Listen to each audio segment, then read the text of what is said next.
রাসূলুল্লাহ সাল্লাল্লাহু আলাইহি সাল্লামের জামানায় একবার সূর্য গ্রহণ হয়েছে। ফাসাল্লা রাসূলুল্লাহ সাল্লাল্লাহু আলাইহি সাল্লাম বিন-নাস, নবীজি সাহাবায়ে কেরামকে নিয়ে সূর্য গ্রহণের নামাজ পড়লেন। নবীজি নামাজের সালাম ফিরাইলেন। ইতিমধ্যে কদ ইনজালাতিশ শামসু, সূর্য আগের মতো স্বাভাবিক হয়ে গেছে। নামাজের পর খতাবান নাস, লোকদের উদ্দেশ্যে ভাষণ দিলেন। ভাষণের মধ্যে রাসূলুল্লাহ সাল্লাল্লাহু আলাইহি সাল্লাম বললেন, ইন্নাশ শামসা ওয়াল কমারা আয়াতানি মিন আয়াতিল্লাহ লা ইয়ানখাসিফানি লিমাউতি আহাদিন ওয়ালা লিহায়াতি। রাসূলুল্লাহ সাল্লাল্লাহু আলাইহি সাল্লাম বলেন, চন্দ্র সূর্য এই দুটি হলো আল্লাহর নিদর্শন। কারো মৃত্যুতে, কারো জন্মে চন্দ্রগ্রহণ হয় না, সূর্য গ্রহণ হয় না। জাহিলি যুগের কুসংস্কার, কুপ্রথা, অন্ধবিশ্বাস ছিল কারো জন্মে, কারো মৃত্যুতে সূর্য গ্রহণ হয়, চন্দ্রগ্রহণ হয়। রাসূলুল্লাহ সাল্লাল্লাহু আলাইহি সাল্লাম এই বিশ্বাস নাকচ করে দিলেন। এরপর নবী বলেন, ফাইদা রাআইতুম যালিকা ফাদউল্লাহ ওয়া কাব্বিরু ওয়া সাল্লু ওয়া তাসাদ্দাকু। যখন তোমরা সূর্য গ্রহণ দেখবা, চন্দ্র গ্রহণ দেখবা, চারটি ইবাদত বাড়িয়ে দিবা। ফাদউল্লাহ, এক নম্বর আল্লাহর কাছে বেশি বেশি দোয়া করবা। দুই নম্বর ওয়াকাব্বিরু, বেশি বেশি আল্লাহু আকবার বলবা।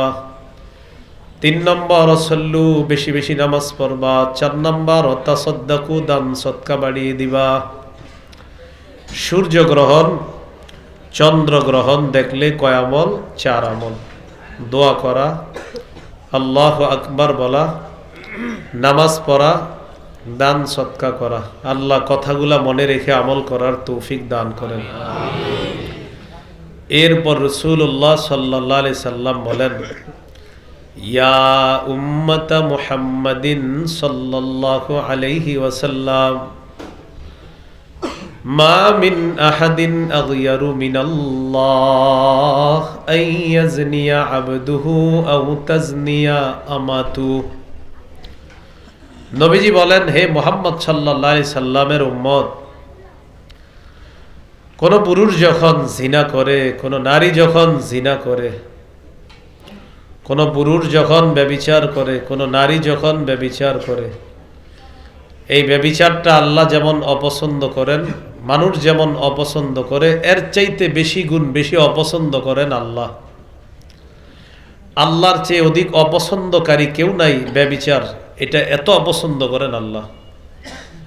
শেষে নবী বলেন, ইয়া উম্মাতা মুহাম্মাদিন সাল্লাল্লাহু আলাইহি ওয়াসাল্লাম, লাউ তা'লামুনা মা আ'লামু লাযহিকতুম কালীলা ওয়া লাবাকাইতুম কাসীরা।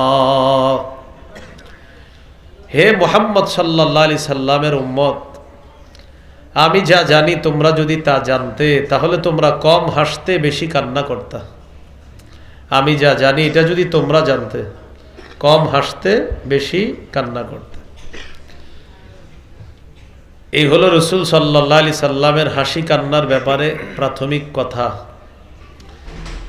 আজকে নবীজির কান্নার ব্যাপারে আমরা জানব। নবীর কান্নাকে 5 ভাগে আমরা ভাগ করব। 1 নম্বর দয়ার কান্না। 2 নম্বর নফল নামাজে নবীজির কান্না। 3 নম্বর কোরআন তেলাওয়াত শ্রবণ করে নবীজির কান্না। 4 নম্বর উম্মতের জন্য নবীর কান্না। 5 নম্বর কবরের সামনে গিয়ে নবীর কান্না।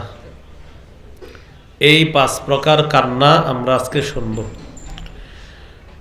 1 নম্বর দয়ার কান্না। এই ব্যাপারে 4টি দৃষ্টান্ত আমরা জানব। প্রথম দৃষ্টান্ত সহিহ বুখারীর বর্ণনা, 1284 নম্বর হাদিস।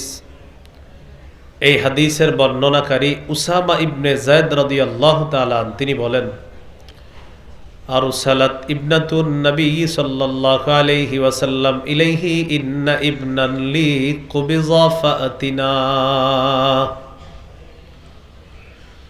নবীজির কন্যা নবীজির কাছে সংবাদ পাঠাইলেন, আব্বা আমার ছেলেটা মুমূর্ষ অবস্থা, তার অবস্থা বেশি ভালো না, মনে হয় বাঁচবে না। আব্বা আপনি একটু আমাদের বাসায় আসেন, আমাদের বাড়িতে আসেন। মেয়ে বাবাকে সংবাদ পাঠাইলেন বাবা যেন মেয়ের বাড়িতে আসে। তাহলে যে অসুস্থ সম্পর্কে কি হয় নবীজির মেয়ের ঘরের নাতি। নবীজির কাছে সংবাদ পাঠানোর পর فأرسل رسول الله صلى الله عليه وسلم يقرئ السلام ويقول إن لله ما أخذ وله ما أعطى وكل عنده بأجل مسمى فلتصبر ولتحتسب। নবীজি কন্যার কাছে সালাম পাঠাইলেন আর বললেন, আমার মেয়েকে বলবা যা কিছু আল্লাহ নিয়ে যায় এটাও আল্লাহর, যা আল্লাহ দেন এটাও আল্লাহর। আমার নাতি, আমার মেয়ের যে সন্তান তথা আমার নাতি, এই নাতি দুনিয়াতে যখন দিয়েছিলেন সেই নাতি ছিল আল্লাহর। এখন যদি আমার নাতিকে নিয়ে যায় এটাও হবে আল্লাহর। এর মানে যিনি দেন, যে জিনিসটা দেন এটাও আল্লাহর, যা নিয়ে যান এটাও আল্লাহর। আমার মেয়েকে বলবা তার সন্তান এতদিন তার কাছে ছিল এটাও তখন আল্লাহর, যদি আল্লাহ তাকে নিয়ে যায় এটাও আল্লাহর। সন্তান দিছে কে? মালিককে। নিয়ে যাবে কে? তখনও তার মালিককে। ওয়াকুল্লুন ইনদাহু বিআজালিম মুসাম্মা। প্রত্যেকটা জিনিসের একটা নির্ধারিত সময় আছে। তোমার সন্তানের যদি হায়াত শেষ হয়ে থাকে তাকে আল্লাহ নিয়ে যাবে, এতদিন ছিল এও আল্লাহর ছিল, নিয়ে গেলে এটাও আল্লাহর। আমার মেয়েকে বলবা ফালতাসবির ওয়াল তাহতাসিব, মেয়ে যেন ধৈর্য ধারণ করে আর সওয়াবের আশা করে। ফারসালাত ইলাইহি তুকসিমু আলাইহি লা ইয়াতিয়ান্নাহা।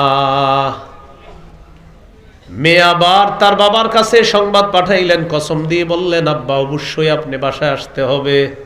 মেয়ে তো বাবার কাছে বেশি আবদার, তো বললেন আব্বা আপনি আসতে হবে, আবার আসেন, আপনি বাসায় আসেন, আপনি অবশ্যই আসবেন।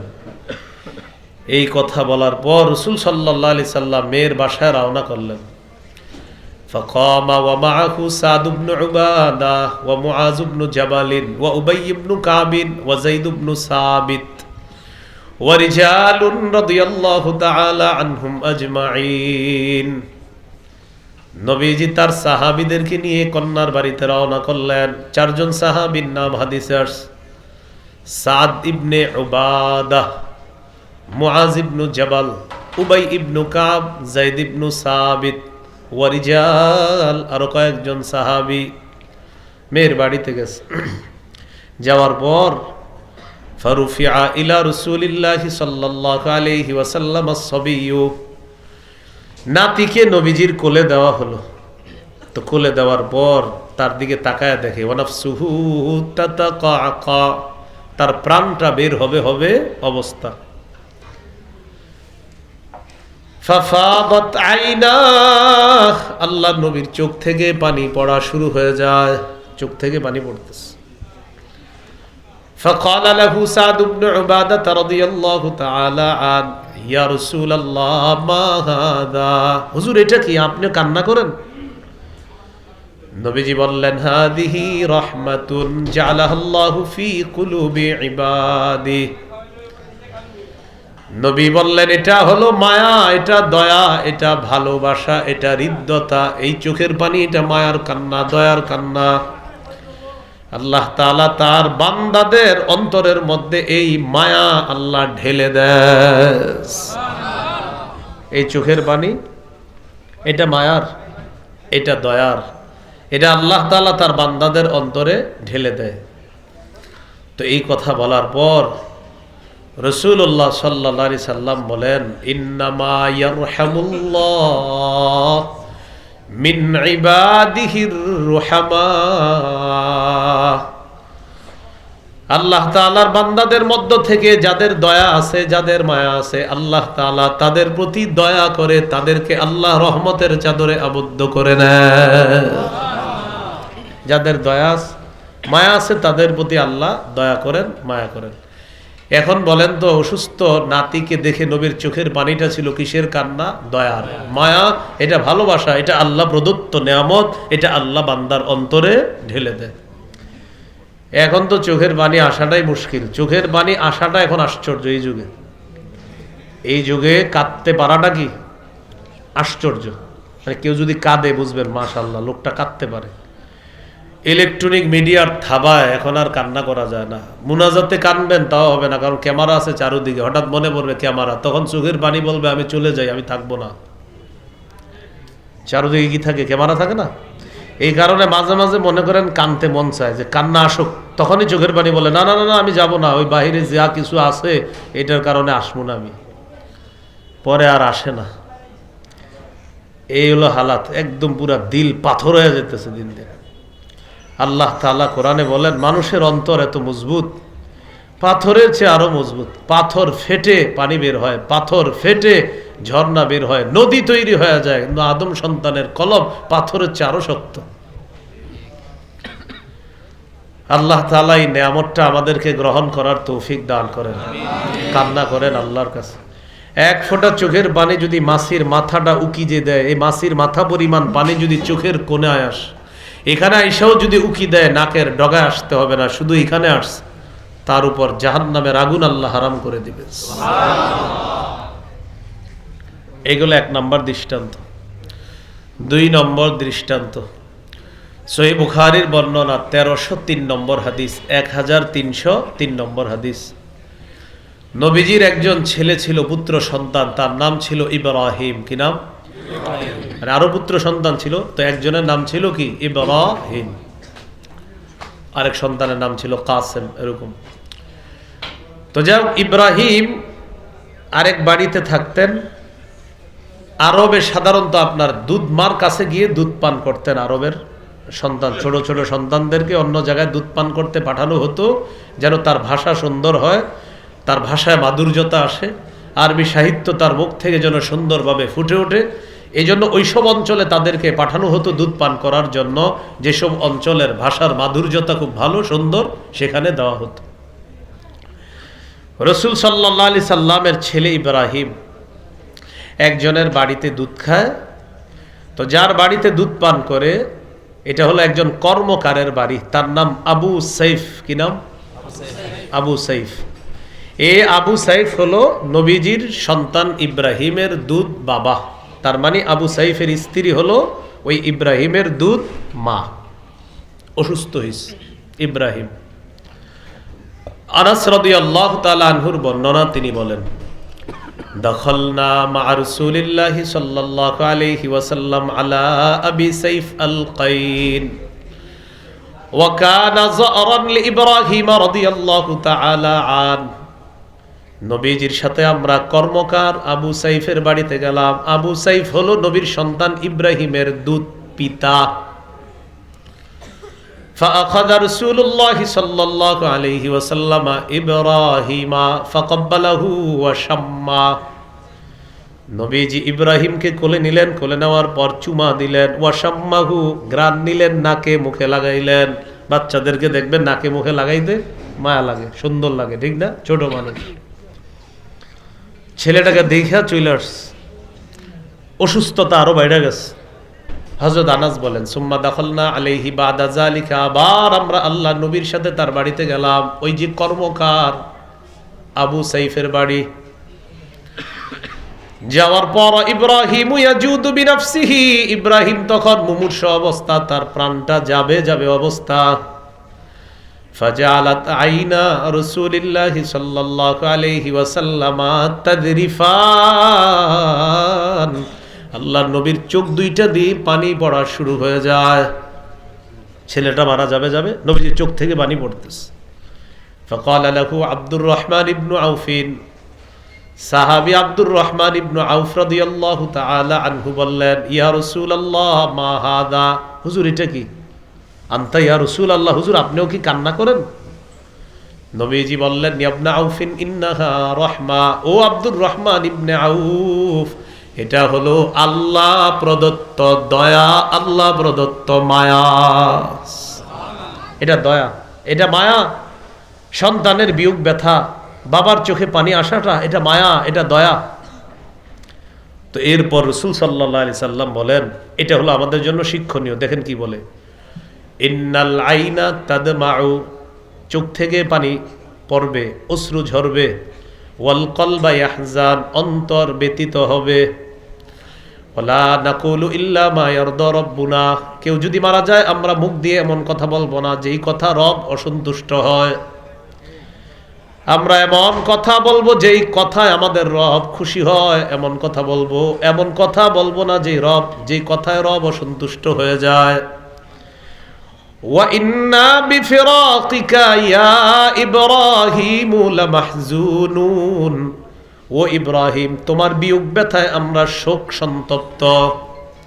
ইব্রাহিম, তোমাকে হারিয়ে আমরা শোকাহত। তাহলে শোকাহত হওয়া ঠিক আছে, চোখে পানি আসা ঠিক আছে, অন্তর ব্যতীত হওয়া ঠিক আছে, কিন্তু মুখ দিয়ে উল্টাপাল্টা কিছু বলা এটা অন্যায়, এটা ঠিক না। আজরাইল আমার ছেলেটারে দেখলো আর কাউরে দেখলো না, আল্লাহ বুঝি আমার ঘরটা ছাড়া আর কারো ঘর দেখলো না, এই জাতীয় উল্টাপাল্টা কথা এটা বলা যাবে না।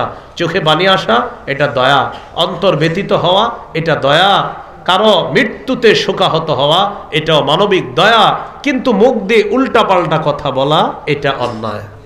ভাই, কথাগুলো মনে থাকবে। দৃষ্টান্ত নাম্বার 3, সহিহ বুখারীর বর্ণনা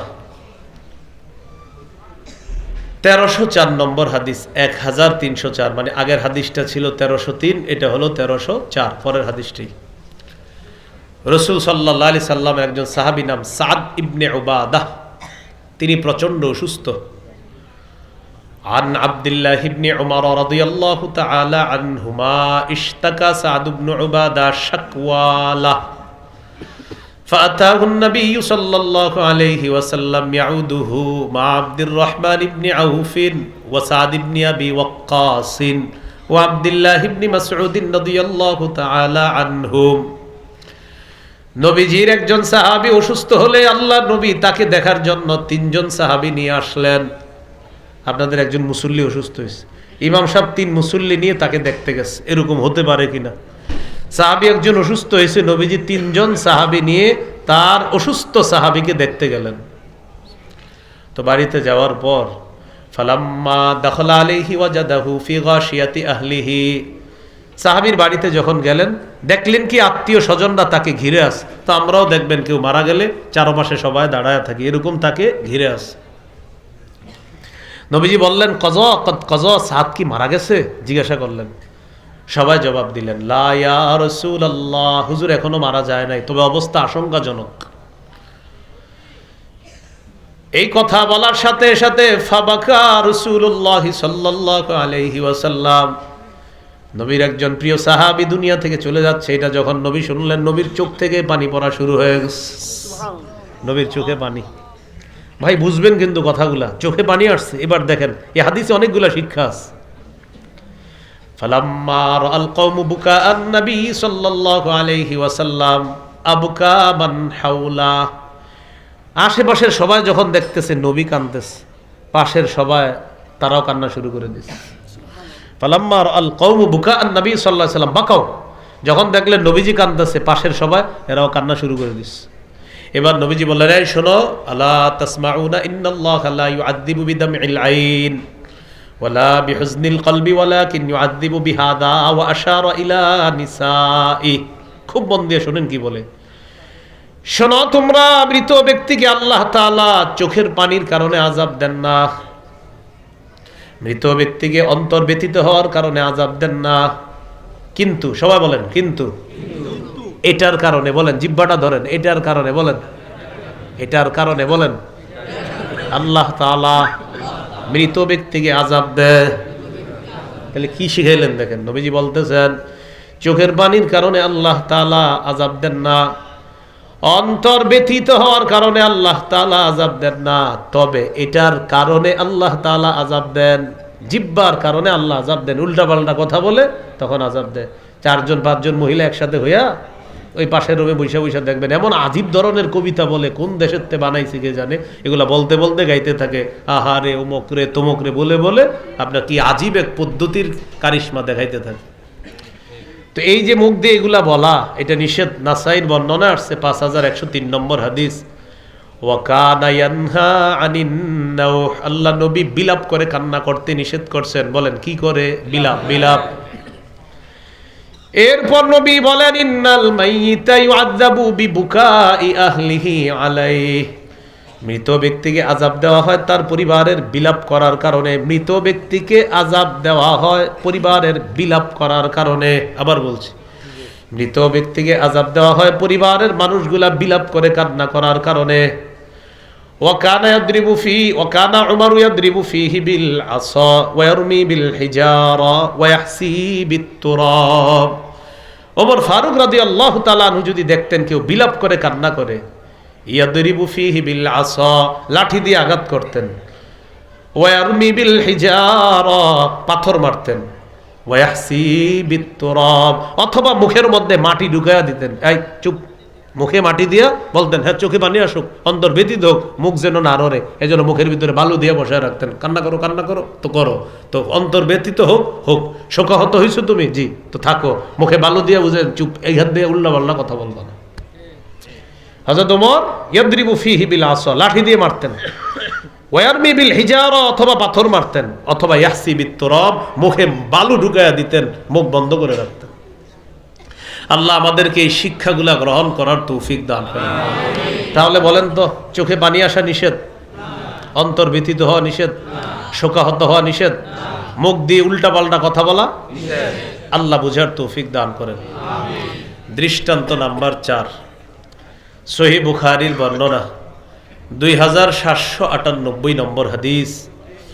এই হাদিসের বর্ণনাকারী আনাস ইবনু মালিক রাদিয়াল্লাহু তাআলা তিনি বলেন, রাসূলুল্লাহ সাল্লাল্লাহু আলাইহি সাল্লাম 3 জন সাহাবীকে সেনাপতি করে মুতার যুদ্ধে পাঠিয়েছে। একজন সেনাপতির নাম যায়েদ ইবনু হারেসা, তিনি পতাকা নেবেন সর্বপ্রথম। তিনি যদি শহীদ হয়ে যায় তাহলে পতাকা নেবেন জাফর ইবনে আবি তালেব। তিনি যদি শহীদ হয়ে যায় তাহলে পতাকা নেবেন আব্দুল্লাহ ইবনে রাওয়াহা। এই 3 জনকে সেনাপতি নিযুক্ত করে দিলেন।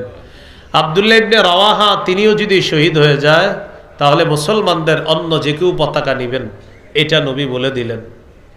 যুদ্ধে পাঠিয়ে দিছে সাহাবায়ে কেরামকে। যুদ্ধে যাওয়ার পর মুতার যুদ্ধের সব বিবরণ জিবরিল আমিনকে মুহূর্তে মুহূর্তে জিবরিল আমিন আল্লাহ রসুলের কানে কানে পৌঁছায়া দিচ্ছে।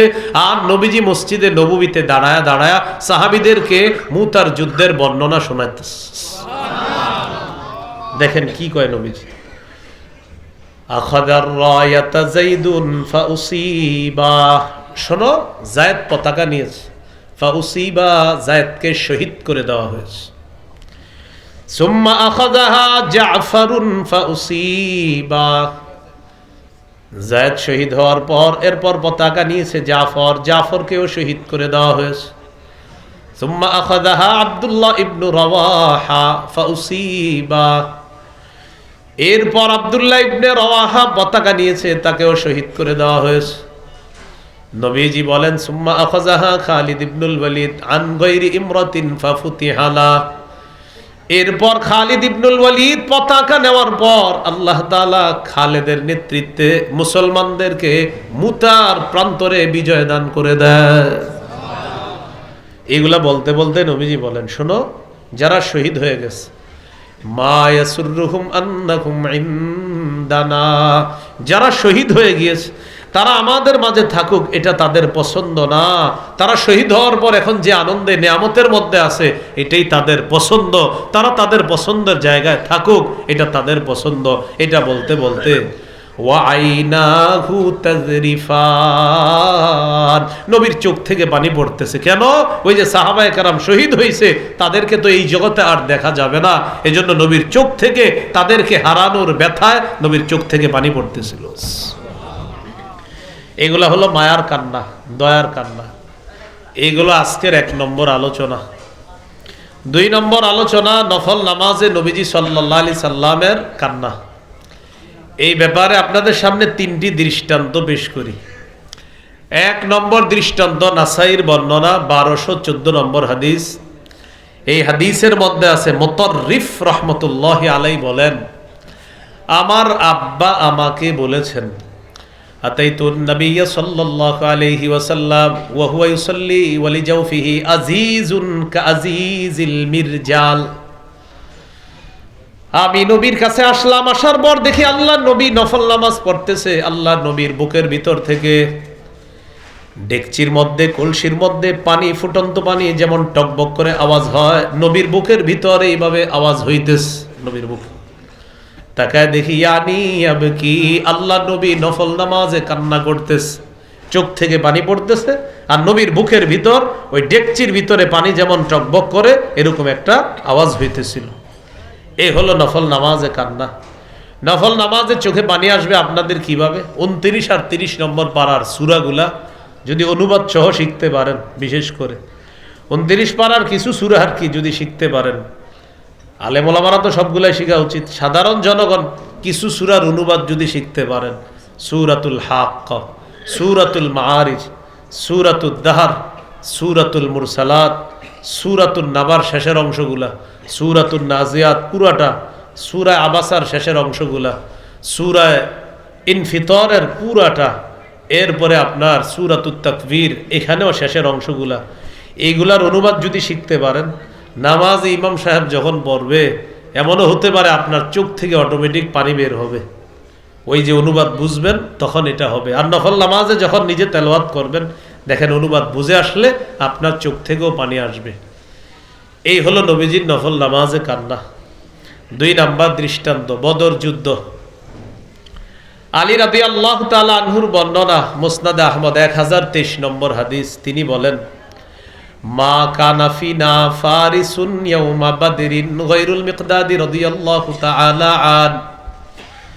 বদর যুদ্ধের দিন মিকদাদ রাদিয়াল্লাহু তাআলা আনহু ছাড়া আমাদের মাঝে আর কোনো ঘোড়সওয়ার ছিলেন না। একজন ঘোড়সওয়ার ছিলেন, তিনি মিকদাদ।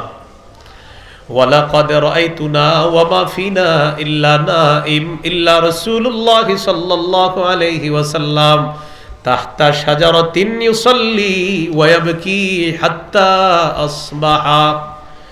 বদর যুদ্ধের সময় আমি সাহাবায়ে কেরামকে দেখলাম তারা কি করে। দেখি সবাই ঘুমায়, সেনাবাহিনীর সবাই ঘুমায়। আমি খুঁজতেছি নবীজি কই। তাকায় দেখি সেনাপতি, পৃথিবীর শ্রেষ্ঠ সেনাপতি রাসূলুল্লাহ সাল্লাল্লাহু আলাইহি সাল্লাম গাছের নিচে দাঁড়ায়া দাঁড়ায়া নফল নামাজ পড়তেছে, আর চোখ দিয়ে পানি পড়তেছে, ফজর পর্যন্ত ওই অবস্থায় কাটায় দিতেছে। 3 নাম্বার দৃষ্টান্ত। এটা এক আজীব দৃষ্টান্ত, মন দিয়ে শুনেন। হাদিসের একটা কিতাব সহিহুত তারগিব, 1468 নম্বর হাদিস।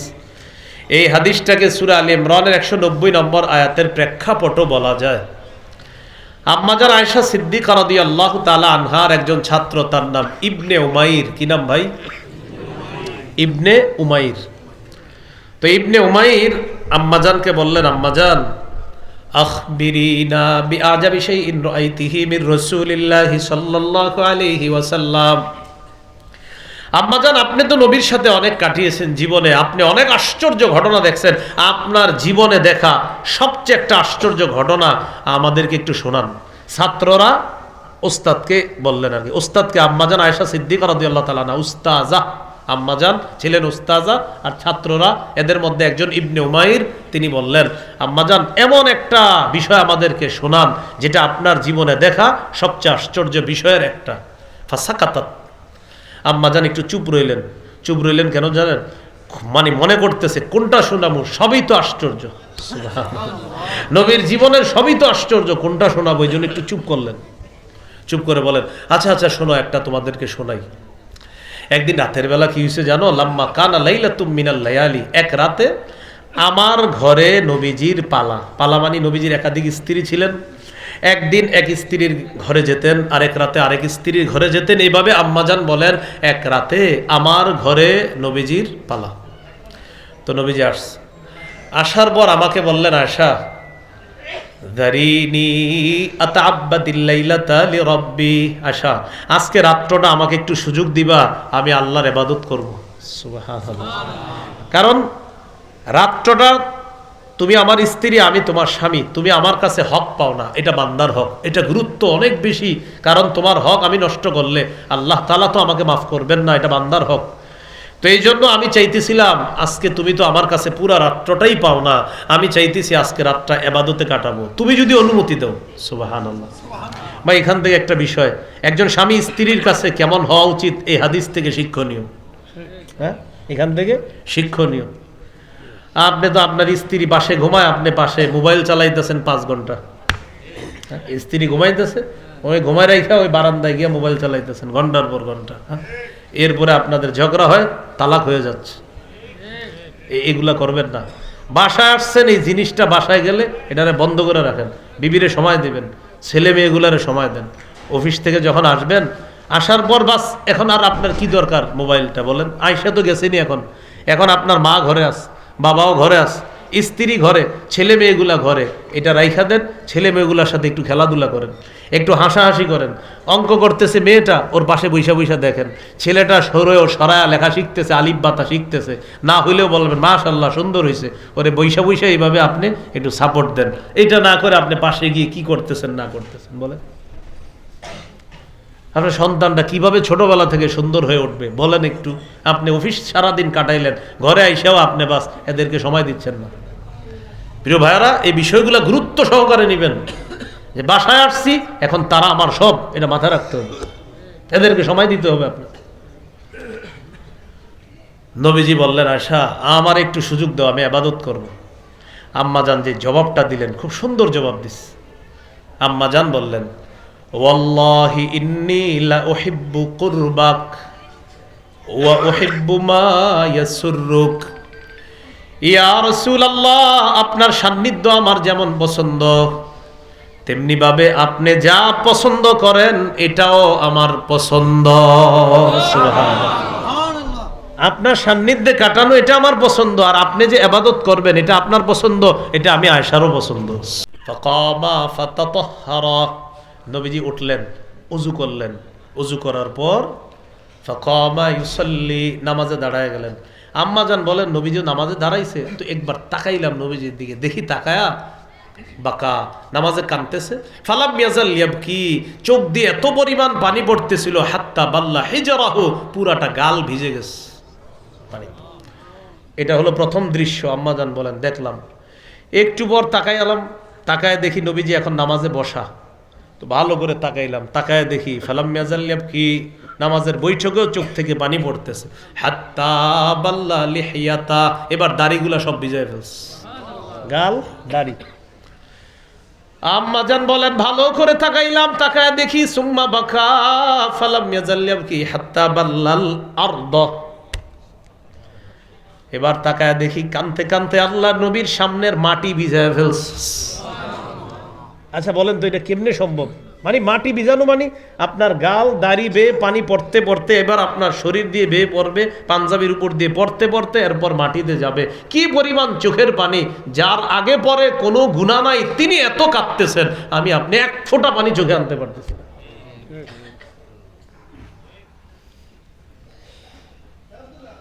রাসূলুল্লাহ সাল্লাল্লাহু আলাইহি ওয়াসাল্লাম কাঁদতেছেন এইভাবে। আম্মা জান বলেন, কাঁদতে কাঁদতে এই অবস্থায় উনি কাটাই দিতেছেন। বেলাল ফজর আজান দিয়ে দিস। হযরত বেলাল রাদিয়াল্লাহু তাআলা আনহুর নিয়ম হলো আজান দেওয়ার পর নবীজি বাসায় সুন্নত পড়েন, বাসায় সুন্নত পড়েন। সুন্নত পড়ার পর নবীজি স্ত্রীর সাথে কথা বলেন, কথা বইলা এরপরে নবীজি আল্লাহর কাছে দোয়া করতেন। মানে নবীজি বাসায় সুন্নত পড়তেন, দোয়া করতেন, ও জিবরাইলের রব, ও মিকাইলের রব, ও মুহাম্মদ সাল্লাল্লাহু আলাইহি সাল্লামের রব, আমাকে আপনি মাফ করেন, আমাকে আপনি মাফ করেন, আমাকে আপনি মাফ করেন। এটা নবীজি সাল্লাল্লাহু আলাইহি সাল্লাম করতেন। আগে পরে কোনো গুনাহ নেই, এরপরে কেন বলতেন মাফ করেন? আমাদেরকে শিখায় উম্মত বারবার এটা চাও। আর আমাদের দেশের এখন অনেকে বলে উনি আল্লাহর কাছে মাপ চায় না। কেন মাপ চায় না? আমার তো কোনো গুনাহ নাই, আমি কেন মাপ চাবো? এরকম ঘটনা ঘটছে। আমি মাপ চাবো কেন? আমার তো কোনো গুনাহ নাই। আমগো নবীর আগে পরে আসলেই গুনাহ নাই, তিনি মাপ চায়, মানে শিখাইতেছে যে মাপ চাও বেশি বেশি। আর এই যুগে বলতেছে আমার তো গুনাহ নাই, আমি মাপ চাবো কেন? কি যে এক সার্কাসের যুগে আছেন, আজীব এক অবস্থায় আছি আমরা। তো রসুল সাল্লাল্লাহু আলাইহি সাল্লামের কাছে হযরত বেলাল আসতেন, আয়েশা ডাক দিতেন, হুজুর নামাজ দাঁড়াবে, এটা আয়েশা অবগত করতেন। তো নবীজি সুন্নত পড়তেন, সুন্নত পড়ার পরে বলতেন, ও জিবরাইলের রব, ও মিকাইলের রব, ও মুহাম্মদ সাল্লাল্লাহু আলাইহি ওয়াসাল্লামের রব, আমাকে মাফ করেন, আমাকে মাফ করেন, আমাকে মাফ করেন। এরপর স্ত্রীর দিকে তাকাইতেন নবীজি। তাকানোর পর যদি দেখতেন স্ত্রী ঘুমিয়ে আছে, তাকে জাগ্রত করতেন। আর যদি দেখতেন তিনি জাগ্রত, তার সাথে একটু কথা বলতেন। এখন আপনি কি করবেন? আপনারাও এটা করতে পারেন, সুন্নত পড়বেন, দোয়া করবেন, বিবির দিকে তাকাইবেন, তাকায় যদি দেখেন ঘুমায়, জাগ্রত করবেন। আর যদি জাগ্রত আছে একটু কথা বলবেন, ভালো কিছু কথা বলেন। কেন বলবেন? আমার নবী বলছে তাই বলবেন। ঠিক যে বললে একটু বলেন, এই তুমি নামাজ পড়ো, নামাজের পর ওই ছেলেটারে তুমি রেডি করে রাখো, আমি মাদ্রাসায় নিয়ে যাবো, বাস। এই যে একটু ভালো কথা বললেন, আপনার মাকসাদ কথা বলা না, মাকসাদ হলো আমার নবীর সুন্নত জিন্দা করা। তো ওই দিন তো আর নবীজি ঘুমান নাই। বেলাল রাদিয়াল্লাহু তাআলা আনহু আসছে ইউজিনুহু বিসসালাহ, এটা জানানোর জন্য, হুজুর নামাজ দাঁড়াবে। তো হযরত বেলাল যখন আসছে, আসার পর দেখি কি নবীজি বসা, ভালো করে তাকাইছে, তাকায় দেখে কাঁদতেছে। হযরত বেলাল প্রশ্ন করে বসলেন, তাবকি ইয়া রাসূলুল্লাহ, ক্বাদ গাফারাল্লাহু লাকা মা তাকদ্দামা মিন যামবিক ওয়া মা তাআখার। হুজুর আপনি কান্না করেন, আপনার তো আগে পরে কোনো গুনাহ নাই, আপনি কান্না করেন কেন? নবীজি বললেন, বেলাল, আফালা আকুনু আবদান শাকুরা, আমি কি আল্লাহর শুকুর গুজার বান্দা হব না? যে আল্লাহ আমাকে এত শ্রেষ্ঠত্ব, এত নেয়ামত দান করেছেন, আল্লাহর পরে যিনি আমাকে শ্রেষ্ঠ বানিয়েছেন, তার শুকরিয়া আদায় করার জন্য সারা রাত কান্নার মাধ্যমে কাটিয়ে দিস।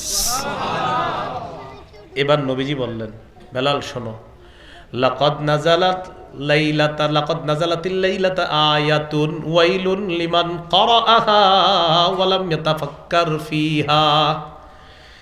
বেলাল, আজকে রাত্রে এমন একটা আয়াত নাজিল হয়েছে, যে আয়াতটা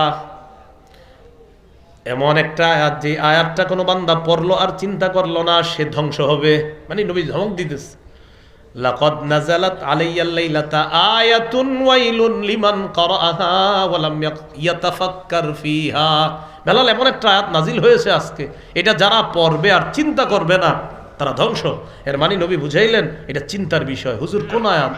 সূরা আলে ইমরানের 190 নম্বর আয়াত। আল্লাহ বলেন, ইন্না ফি খালকিস সামাওয়াতি ওয়াল আরদি ওয়া ইখতিলাফিল লাইল ওয়ান নাহারি লাআয়াতিল লিউলিল আলবাব। নিশ্চয় আসমান জমিন সৃষ্টির মাঝে, রাত এবং দিনের পরিবর্তনের মাঝে জ্ঞানীদের জন্য নিদর্শন রয়েছে। আল্লাহ তাআলা বলেন, জ্ঞানী কারা? আল্লাযীনা ইয়াযকুরুনাল্লাহা কিয়ামা, যারা দাঁড়িয়ে দাঁড়িয়ে আল্লাহকে স্মরণ করে, ওয়া কুউদা, যারা বসে বসে আল্লাহর জিকির করে, আল্লাহকে স্মরণ করে, ওয়া আলা জুনুবিহিম, যারা শুয়ে শুয়ে আল্লাহ তাআলাকে স্মরণ করে। শুয়ে গেছেন, মোবাইলটা চালায়েন না, শুয়ে শুয়ে শুয়ে শুয়ে ডান গালের নিচে হাতটা রাইখা বাস দোয়া পড়তে থাকেন, আয়াতুল কুরসি পড়েন, কুল হুয়াল্লাহ, ফালাক, না সেগুলা পড়তে পড়তে ঘুমিয়ে যান। তা আল্লাহ তাআলা বলেন, আল্লাযীনা ইয়াযকুরুনাল্লাহা কিয়ামা ওয়া কুউদান ওয়া আলা জুনুবিহিম ওয়া ইয়াতাফাক্কারুনা ফি খালকিস সামাওয়াতি ওয়াল আরদ। আল্লাহ তাআলা বলেন, জ্ঞানী হলো তারা যারা দাঁড়িয়ে জিকির করে, বসে জিকির করে, শুয়ে শুয়ে জিকির করে। ওয়া ইয়াতাফাক্কারুনা ফি খালকিস সামাওয়াতি ওয়াল আরদ, আসমান জমিনের সৃষ্টি নিয়ে যারা গবেষণা করে, খুঁটি ছাড়া আসমান এইভাবে কে রাখলো চিন্তা করে, জমিন এইভাবে কে রাখলো এটা চিন্তা করে, করার পর তারা বলে, রব্বানা মা খালাকতা হাযা বাতিলা। আল্লাহ, আপনি আসমান জমিন অনর্থক সৃষ্টি করেন নাই। আল্লাহ বলেন কোরআনের ভাষায়, তারাই হলো জ্ঞানী। তারা কি জ্ঞানী? তো এই আয়াত নাজিল হয়েছে কবে? ওই যে যেই রাত নবী সারা রাত কান্না করে কাটায়া দিছে, ওই রাতে এই আয়াতটা আল্লাহ তাআলা নাজিল করছে। এই হলো নফল নামাজে রাসূল সাল্লাল্লাহু আলাইহি সাল্লামের কান্না। আজকের 3 নম্বর আলোচনা, অন্যের কোরআন তেলাওয়াত শুই না নবীজির কান্না। বলেন তো কোরআন কার উপর নাজিল হয়েছে? নবীজির উপর। সেই নবী অন্যের তেলাওয়াত শুই না কান্না করে, সুবহানাল্লাহ। সহিহ বুখারীর বর্ণনা 5055 নম্বর হাদিস। আব্দুল্লাহ ইবনে মাসউদ রাদিয়াল্লাহু তাআলা আনহুকে বললেন, আব্দুল্লাহ ইকরা আলাইয়া, তুমি আমাকে একটু কোরআন পড়ে শোনাও। আব্দুল্লাহ ইবনে মাসউদ রাদিয়াল্লাহু তাআলা আনহু বললেন, আকরাউ আলাইকা ওয়া আলাইকা উনজিলা, হুজুর আমি আপনাকে কোরআন পড়ে শোনাবো, কোরআন তো আপনার উপরে নাজিল করা হয়েছে। নবীজি বললেন, ইন্নী আশতাহি আন আসমাআহু মিন গায়রি, ও আব্দুল্লাহ ইবনে মাসউদ আমার মন চায় অন্যের থেকে কোরআন তেলাওয়াত শুনি, অন্যের কাছে কোরআন তেলাওয়াত শোনাটাও আমার দিলের প্রশান্তি, এটাও আমার আনন্দ লাগে, আমার মন চায় আমিও অন্যের থেকে তেলাওয়াত শুনি। এই জন্য তেলাওয়াত করব, তেলাওয়াত শুনবো। বলেন, তেলাওয়াত করব, তেলাওয়াত শুনবো। মাঝে মাঝে মাহফিলে তেলাওয়াত হয়, আমি দেখছি তেলাওয়াতের সময় সবচেয়ে অমনোযোগী থাকি আমরা। একটা ছেলেরে বসায় দেয় তেলাওয়াতে, হুজুর একটু পরে আলোচনায় বসবে, ওই ছেলেটার তেলাওয়াতে সবাই হুজুরের দিকে তাকায় থাকে। মনে করেন আমারই বসাইছেন এই পাশে, একটা ছেলে এখানে তেলাওয়াত করবে, সবাই আপনারা আমার দিকে তাকায় আছেন, ও তেলাওয়াত করতেছে, ও কোরআনের চেয়ে তো আরেকজন বেশি বড় হয়ে গেল না, আপনারা সব ওই দিকে তাকায় আছেন, অথচ ছেলেটা এখানে তেলাওয়াত করতে। প্রায় সময় মাগরিবের পরে যেখানে আলোচনা থাকে, তো মাগরিবের পরের অনুষ্ঠান শুরু হয় কিভাবে, প্রথমে কোরআন তেলাওয়াত দেয়, তো যাই হোক কোরআন তেলাওয়াত করে, এরপরে একটা সঙ্গীত গায়, গজল গায়, হামনাথ যেটা, এরপরে আলোচকরে দেয়। তো নিয়ম অনুযায়ী আমি আপনার কোথাও বসি না, আপনারা জানেন, গিয়েই মঞ্চে বসে যাই। তো যে এলাকায় মাগরিবের পরে বয়ান, ওই এলাকার মসজিদেই মাগরিবের নামাজটা পড়ার চেষ্টা থাকে, আগে বললে আগে। তো পড়ে আমি মঞ্চে উঠে যাই, উঠে বাস পাশে বসে আমি বলি, যা যা দিবেন দেন, সমস্যা নেই, আমি বসি। তো একটা ছেলের তেলাওয়াত দেয়, এই তেলাওয়াতের সময় সবাই তাকায় থাকে হুজুরের দিকে, অথচ পোলাটা তেলাওয়াত করতেছে। তো এটা কেমন কাজ করলাম আমরা, কোরআনের সাথে তো এটা বেয়াদবি হচ্ছে। তেলাওয়াত করব, তেলাওয়াত শুনবো, তেলাওয়াত করব, তেলাওয়াত শুনবো, এই কথাটা মনে রাখতে হবে। রাসূলুল্লাহ সাল্লাল্লাহু আলাইহি সাল্লাম বললেন, ইন্নী আশতাহি আন আসমাআহু মিন গায়রি, আব্দুল্লাহ তুমি পড়ো, আমারও মন চায় আমি অন্যের কাছে কোরআন তেলাওয়াত শুনি। আরেকটা হাদিস বইলা এই হাদিসে আসি, শোনাই। হ্যাঁ, একদিন নবীজি তার বিবি আয়েশা সিদ্দিকা রাদিয়াল্লাহু তাআলা আনহাকে নিয়ে রাতের বেলা বের হয়েছে হাঁটতে। মাঝে মাঝে বিবিরে নিয়ে রাতের বেলা হাঁটতে বের হবেন, এটা সুন্নাহ। হাঁটতে বের হওয়া এটা সুন্নাহ। রাতে খানা খাবেন, খাওয়ার পর ওই হাঁটতে বের হবেন, এটা সুন্নাহ। তো রাসূল সাল্লাল্লাহু আলাইহি সাল্লাম তার বিবি আয়েশা সিদ্দিকা রাদিয়াল্লাহু তাআলা আনহাকে নিয়ে বের হয়েছে। বের হওয়ার পর দেখে এক সাহাবী দাঁড়ায় দাঁড়া কোরআন তেলাওয়াত করতেছে, সুবহানাল্লাহ। নাম আবু মুসা রাদিয়াল্লাহু তাআলা। কোন সাহাবী? তো তিনি দাঁড়ায় দাঁড়া নামাজে কোরআন তেলাওয়াত করতেন। নবীজি তার বিবিকে বললেন, আশা চুপ, আমরা দুইজন চুপচাপ তার তেলাওয়াত শুনবো। দুজন সাহাবীর পিছনে দাঁড়ায় তেলাওয়াত শুনতেছে। একটু কল্পনায় আনেন তো, যার উপরে কোরআন নাজিল করা হলো, এবং যিনি বলছেন খাবারের মধ্যে সারিদ আমার যেমন পছন্দ, নারীদের মধ্যে আয়েশাও আমার তেমন পছন্দ। এই নবী আর নবীর ওই বিবি, তারা দুজন একজন সাহাবীর তেলাওয়াত শুনতেছে। এটা মাঝে মাঝে কল্পনায় আনবেন আর চিন্তা করবেন কোরআন তেলাওয়াত কত সুন্দর করে করা দরকার। তো কোরআন তেলাওয়াত শুই না, দুজন চুপে চুপে চলে গেছে। নবীজিও আম্মা জানো চুপে চুপে চলে গেছে, আবার চুপে চুপে শুই না, চুপে চুপে চলে গেছে। পরের দিন সাহাবী আবু মুসা নবীজির কাছে গেলেন রাদিয়াল্লাহু তাআলা। যাওয়ার পর নবীজি বললেন, আবু মুসা কি খবর? গত রাতে কিন্তু তোমার কোরআন তেলাওয়াত শুনছি। হুজুর কখন? আমি আর আয়েশা, তুমি অমুক জায়গায় দাঁড়ায় কোরআন তেলাওয়াত করতেছিলা, আমি আর আয়েশা তোমার পিছনে দাঁড়িয়ে দাঁড়িয়ে কোরআন তেলাওয়াত শুনছি। সাহাবী বললেন, হুজুর আপনি আমাকে যদি একটু বলতেন, আমি যদি জানতাম আমার পিছে আপনি, লাউ আলিমতু বিমাকানিকা লাহাব্বারতু লাকা তাহবীরা, আমি যদি জানতাম আমার পিছনে দাঁড়িয়ে আপনি তেলাওয়াত শুনতেছেন, আরো সুন্দর করে তেলাওয়াত করতাম। এখান থেকে কি শিখলাম? কোরআন সুন্দর করে পড়া এটাও উচিত, আমাদের সবার কোরআন শিক্ষা গ্রহণ করা সুন্দর করে, এটা জরুরি। এজন্য বয়স্ক যারা আছেন মাশাআল্লাহ, এই জামিয়া মাহমুদিয়া অলিনগরের হুজুর আছে, ওলামায়ে কেরাম আছে, মসজিদে মসজিদে বয়স্ক শিক্ষা চালু করেন দ্রুত। মসজিদে মসজিদে বয়স্ক শিক্ষা, যদি মসজিদে দূর হয়ে যায়, এই মাদ্রাসায় হতে পারে, এই জামিয়া মাহমুদিয়াও একটা হতে পারে অংশ, যে রাত 1 ঘন্টা এখানে বয়স্কদের শিক্ষা হবে। হুজুর কোথায় এখানের হতে পারে, কিন্তু এরকম 1 ঘন্টা বয়স্ক শিক্ষা বাস মাদ্রাসায়। আল্লাহর কাছে জবাব দিতে হবে আমাদের, এই মানুষগুলো কোথায় যাবে বলেন, এরা কোথায় শিখবে? 1 ঘন্টা এরকম বয়স্ক শিক্ষা, এটা প্রচুর ব্যাপক আকারে চালু করা হোক। এই জায়গায় ওলামায়ে হযরত অনেকে আছেন, মসজিদ ভিত্তিক মাদ্রাসা ব্যাপকভাবে চালু করা, মসজিদ ভিত্তিক শুরু হয়ে গেছে। ও মাশাআল্লাহ, আল্লাহ কবুল করেন। আর প্রত্যেকটা মসজিদে এশার নামাজের পর বা ইমাম সাহেব মুসল্লিরা আলোচনা করে একটা সময় রাখা, কোরআনের আপনার শিখার জন্য একটা সময় রাখা। মসজিদ ভিত্তিক মাদ্রাসা ইসলামের শুরু যুগে প্রত্যেকটা মসজিদে মাদ্রাসা ছিল। ঠিক আছে, সুবহানাল্লাহ পড়ছেন। কই আছি মনে আসিনি আপনাদের? আব্দুল্লাহ ইবনে মাসউদ রাদিয়াল্লাহু তাআলা। আব্দুল্লাহ তুমি বইরা শোনাও আমাকে। হুজুর আমি কোরআন পড়ে শোনাবো আপনাকে, আপনার উপর তো কোরআন নাজিল করা হয়েছে। নবীজি বললেন আমার মন চায় আমি অন্যের তেলাওয়াত শুনি। فقال عبد الله بن مسعود رضي الله تعالى عنه فقرأت النساء। আব্দুল্লাহ ইবনে মাসউদ রাদিয়াল্লাহু তাআলা আনহু বলেন আমি সূরা নিসা তেলাওয়াত করতে শুরু করলাম।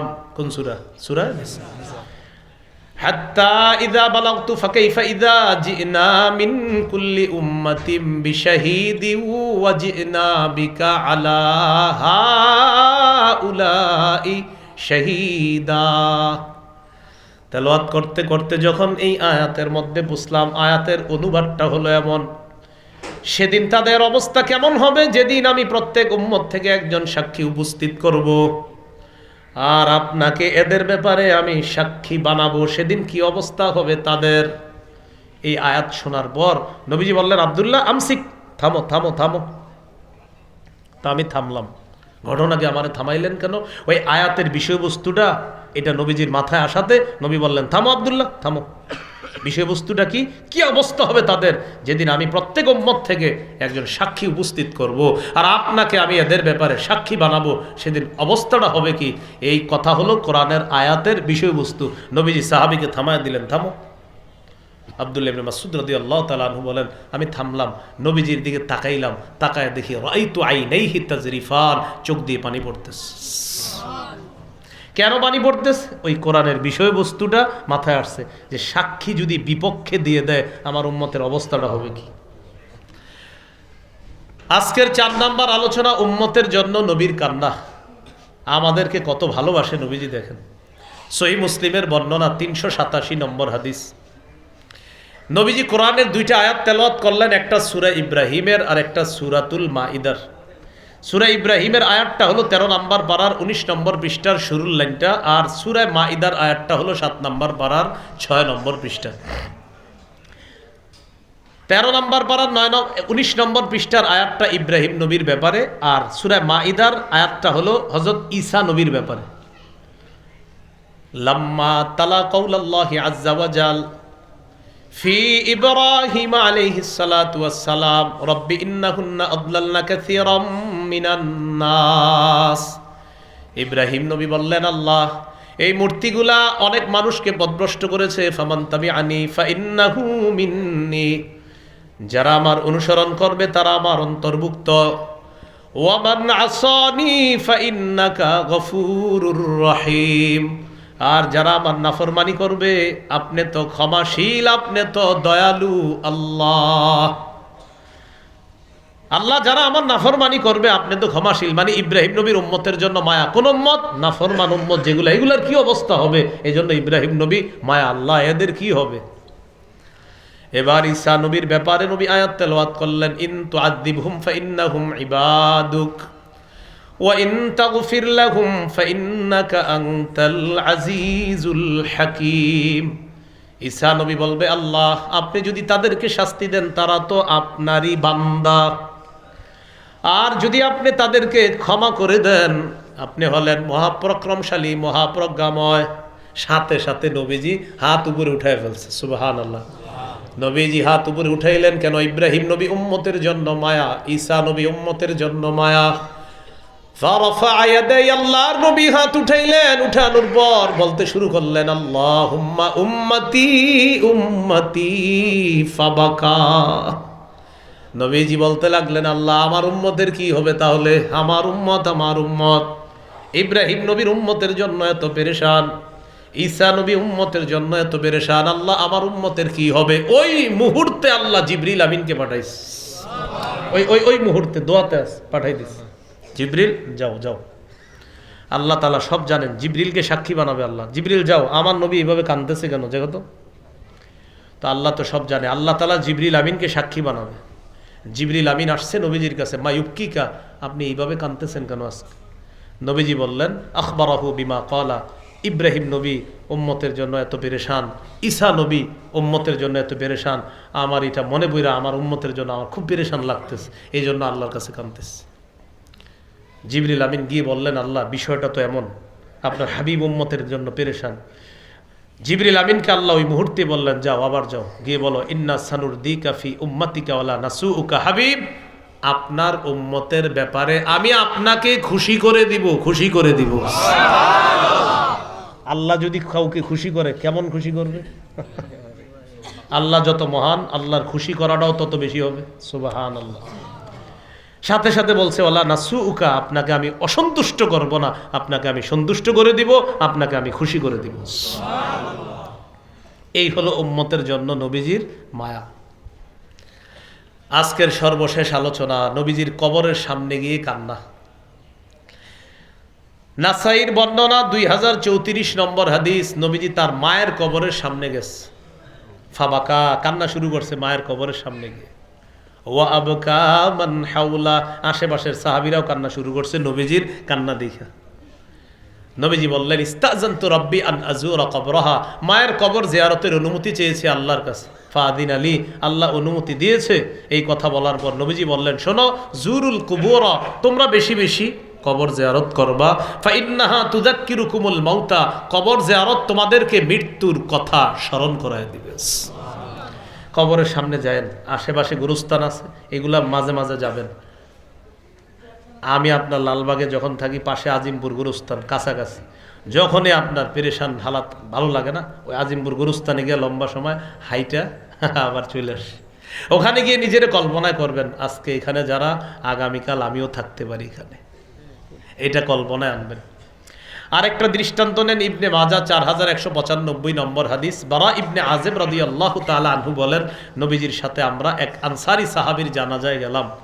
ফাজালাসা আলা শাফিরিল কবর, কবরের সামনে নবীজি বসলেন, বসার পর ফাবাকা, কবরের সামনে বসে কান্না শুরু করলেন। হাত্তা বাল্লাত সারা, কানতে কানতে কবরের পাশে রাখা মাটিগুলা ভিজায় ফেলছে। শেষে বললেন, ইয়া ইখওয়ানি লিমিসলি হাদা ফাআইদ্দু, বলেন হে ভাই সব, বলেন আবার হে ভাই সব, তোমরাও এই অবস্থার জন্য প্রস্তুতি গ্রহণ করো। সাহাবীদেরকে নবীজি বললেন, কাঁদতেছে, মাটিগুলা ভিজায় বললেন, সাহাবীদেরকে ভাই বলে সম্বোধন করে বললেন, প্রিয় ভাই সব, এই যে কবরে আজকে যাকে আমরা রাখবো, তোমাদেরকে এইভাবে রাখা হবে, আমাকেও রাখা হবে, এই অবস্থার জন্য তোমরা প্রস্তুত হও, তোমরা প্রস্তুতি গ্রহণ করো। রাসূল সাল্লাল্লাহু আলাইহি সাল্লাম কান্না করলেন। সর্বশেষ একটা দৃষ্টান্ত শুনেন, হাদিসের একটা কিতাব আছে, আস-সিলসিলাতুস সহিহা, 4 নম্বর খণ্ড, 345 নম্বর পৃষ্ঠা। বারা ইবনে আযিব রাদিয়াল্লাহু তাআলা আনহুর বর্ণনা, তিনি বলেন, আমরা নবীর সাথে ছিলাম, ইদ বাসুরা বিজামাআ, নবীজি হঠাৎ দেখে একদল মানুষ কোথায় জমা হয়ে আছে। নবীজি বললেন, আলামা ইজতামা আলাইহি হাউলা, আচ্ছা এই মানুষগুলো এখানে জমা হয়েছে কেন? কিলা আলা কবরিন ইয়াহফিরুনা, বলা হলো, হুজুর একটা কবর খনন করা হচ্ছে, এই কবরের সামনে সবাই একত্রিত হয়েছে। ফাফাজিআ, নবী ঘাবড়ে গেলেন। তো দেখবেন আমরা মাঝে মাঝে কি করি, এই যে আমার একটু আগে যারা আনছে, আনার সময় বলতেছে, এ ভাই চাপেন তো, চাপেন তো, চাপেন তো বলতে বলতে আমাদের সামনে নিয়ে আসছে। তো ভিড়ের মধ্যে কি করি আমরা, সামনে যখন যাই, ভাই একটু চাপেন তো, একটু চাপেন তো, এটা বলতে বলতে সামনে যাই। আচ্ছা, নবীজি কি করলেন, ওই ভিড়ের মাঝে ঢুকে গেলেন, বললেন, আচ্ছা দেখি দেখি দেখি, এটা আল্লাহর নবী ওই ভিড়ের মধ্যে এইভাবে মানুষকে দুই দিকে করতে করতে সামনে গেলেন। সামনে গিয়া জাসা আলা রুকবাতাইহি, হাঁটু দুইটা গেড়ে ওই কবরের সামনে বসে গেছে। বৈশা ফাবাকা, কান্না শুরু করছে। সাহাবী বলেন, পিছন দিয়ে দেখতে পারতেছি না নবী কি করে। ফাস্তাকবালতুহু, আমি সামনে দিয়ে গেলাম দেখার জন্য নবী কি করে। গিয়ে দেখি কি, নবীজি কাঁদতেছে। হাত্তা বাল্লাত সারা মিন দুমুইহি, মাত্র কবর খনন করা হয়েছে, এটা হলো কবর, কবরের মাটিগুলা দুই পাশে মাত্র রাখা হয়েছে, নবীর চোখের পানিতে এই মাটিগুলা ভিজায় ফেলছে। তো প্রিয় ভাইয়ারা, কি শিখলাম? মাঝে মাঝে কবর জিয়ারত করবেন। আর কেউ মারা গেলে একদম দাফন পর্যন্ত চেষ্টা করবেন থাকার। দাফন, আপনি কেউ মারা গেলে তার জানাজাও পড়বেন, দাফন পর্যন্ত। জানাজা পড়ে চলে আসলে আল্লাহ তাআলা আপনাকে একটা উহুদ পাহাড় পরিমাণ সওয়াব দান করবেন, বুখারীর বর্ণনা। আর যদি জানাজা পড়েন আর দাফন কার্যেও শরীক হন, 2 উহুদ পাহাড় পরিমাণ সওয়াব পাবেন। তাহলে আমরা ওই যখন দাফন করা হবে একটু দেখবেন, দাফন করার সময় লাশটাকে এখন দাফন করা হচ্ছে, মাটি দেওয়া হচ্ছে, নিজের কল্পনায় আনবেন, একটু পরে আগামীকাল আমাকে অন্যরা এইভাবে মাটির নিচে চাপা দিয়ে চলে যাবে, এই কথাটা চিন্তায় আনবেন। আল্লাহ তাআলা আমাদের সকলকে রসুল সাল্লাল্লাহু আলাইহি সাল্লামের যে আদর্শ, আজকে কান্নার আলোচনাটা হলো, মন দিয়ে বুঝেন। কান্না করা কি নিষেধ? চোখে পানি আসা নিষেধ? অন্তর ব্যতীত হওয়া নিষেধ? আচ্ছা, মুখে উল্টা পাল্টা কথা বলা মাশাআল্লাহ, শোকাহত হওয়া নিষেধ না। তাহলে কাদা যাবে, পানি আসবে, অন্তর ব্যতীত হবে, মুখ দিয়ে উল্টা পাল্টা কথা বলা যাবে না, বিলাপ করা যাবে না। একটু শোনেন, এই যুগে তো আর মারতে পারবেন না, বা পাথর মারবেন না, বা মুখে বালু দিবেন না। কেউ যদি দেখেন কান্না করে আর উল্টা পাল্টা কথা বলে, মুখ চেপে ধরবেন, ভাই চোখের পানি ঠিক আছে, অন্তরের ব্যথা ঠিক আছে, মুখ দিয়ে উল্টা পাল্টা কথা আল্লাহর হস্তে বললেন না। আপনার উল্টা পাল্টা কথায় আপনার বাবার কবরে আযাব হতে পারে, এই জন্য মুখ দিয়ে উল্টা পাল্টা কথা আমরা বলবো না। আল্লাহ তাআলা এই শিক্ষাটা সর্বত্র যেন আমরা ছড়িয়ে দিতে পারি, আল্লাহ তৌফিক দান করেন। সুবহানাল্লাহি ওয়া বিহামদিহি, সুবহানাকাল্লাহুম্মা ওয়া বিহামদিকা আশহাদু আল্লা ইলাহা ইল্লা আনতা আস্তাগফিরুকা ওয়া আতুবু ইলাইক। আজকের আলোচনাটা মিম্বরের আমানতের প্রথম খণ্ডের একদম শেষ বয়ানটা কান্নার আলোচনা। আজকের আলোচনাটা আমার সংকলন মিম্বরের আমানত 6 খণ্ড মোট, প্রথম খণ্ডের শেষ আলোচনাটাই কান্না সম্পর্কে আলোচনা। যাদের প্রয়োজন হয় গাড়ি থেকে সংগ্রহ করতে পারেন, বাকি গাড়ির কাজ ভাঙবেন না, ঠিক আছে? গাড়ির কাজ না ভেঙে গাড়ি থেকে সংগ্রহ করবেন। 1 থেকে 6 খণ্ড, যারা পারেন সবগুলা খণ্ডই সংগ্রহ করে নেন। প্রতিটা খণ্ড আলাদা আলাদা বিষয়ে সাজানো, ওলামায়ে হজরত সহ সর্বসাধারণের জন্য এই বইগুলা প্রযোজ্য। কিতাবগুলা সবাই বাসায় নিবেন, পড়বেন, এটা আমার একটা আবদার। আল্লাহ তাআলা আমাদের সকলকে আজকে যে কথাগুলো শুনলাম বললাম আমল করার তৌফিক দান করেন। আমিন। ওয়া আখিরু দাওয়ানা আনিল হামদুলিল্লাহি রাব্বিল আলামিন।